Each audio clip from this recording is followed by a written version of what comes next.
Good morning, you beautiful people. I hope you guys are having a wonderful day today, because today I am Hadaway.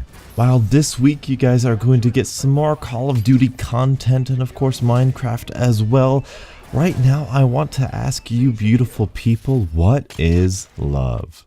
What is love? What does it look like? What does it feel like? How does it kind of relate to and interact with our relationships? How do we love our neighbor? How do we love ourselves? How do we love our bosses, our employees, our co-workers, our fellow students, our friends, our family, and even our wives and husbands?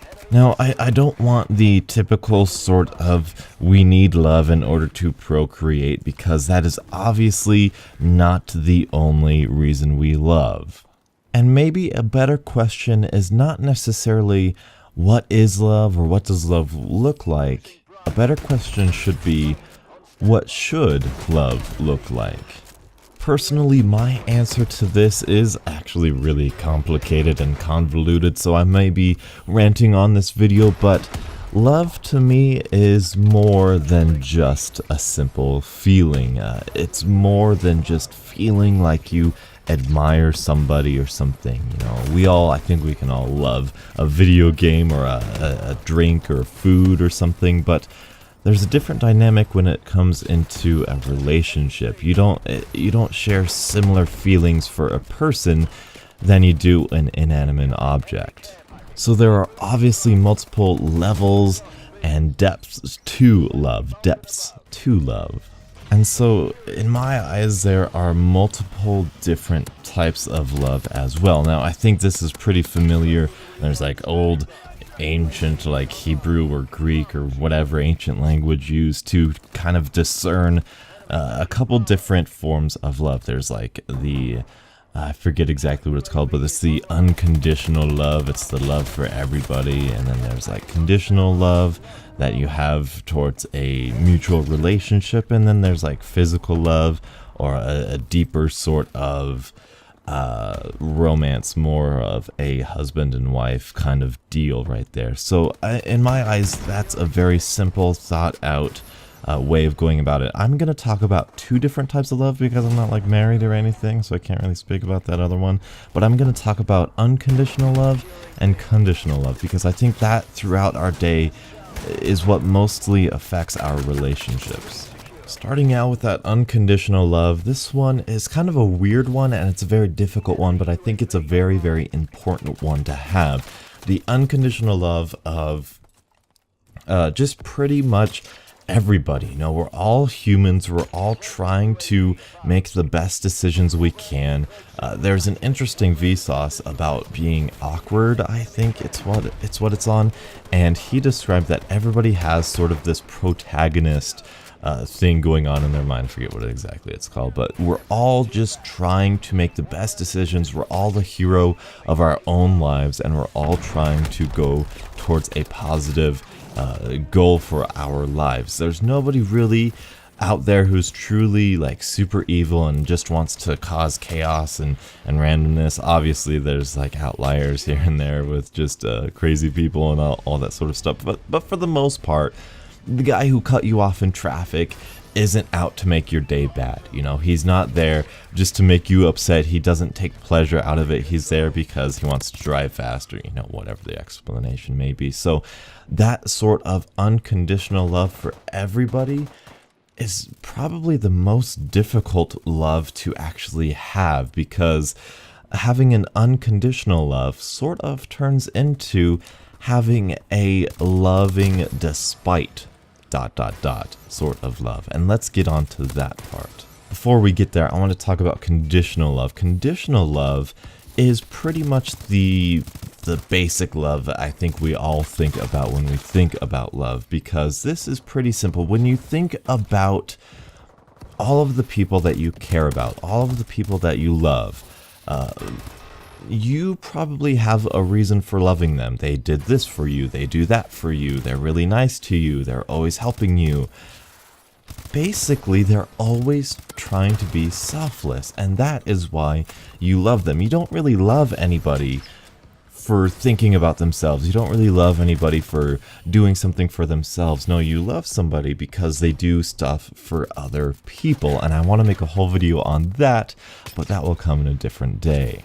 And so when you look at these people that you love for being selfless, you are loving them under certain conditions. You're loving them because they do this for you, because they do that for somebody else, because they do this or that or whatever. You love them because they do that thing, which is a condition, which is conditional love. And so you start getting to a certain point where, say you're a boy and a girl, and you really admire what the other does for you. You know, you're really starting to like each other. You have a great conditional love going on. You decide, hey, let's get married. And you kind of make it official. You put conditions on it.